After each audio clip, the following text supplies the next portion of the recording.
I'm going to reinsert the distributor.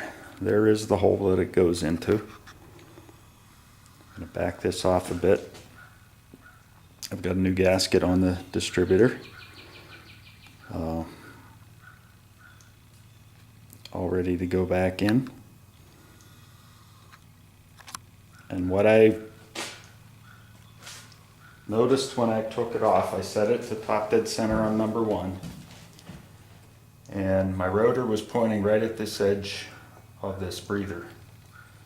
So in order for me to end up with it at that point, when I'm done,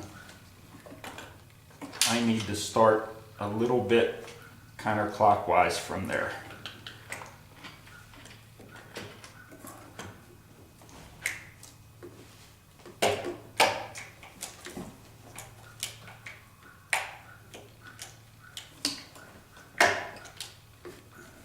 That didn't seat all the way. There.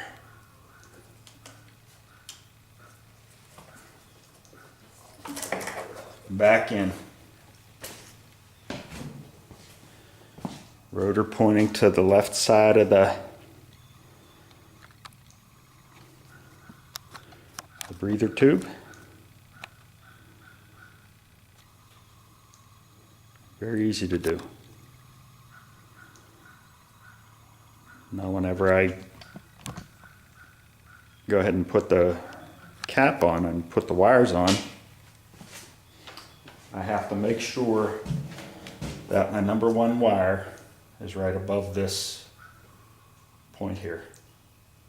And then my firing order goes in sequence from there.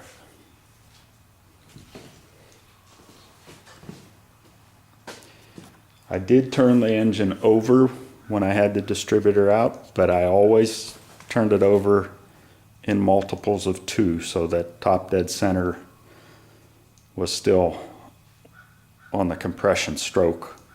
And I verified that by looking at the opening and closing of the valves on number 1. Just as the exhaust valve is closed and the intake valve closes, and then when you come up to number 1, up to top dead center, that's your compression stroke.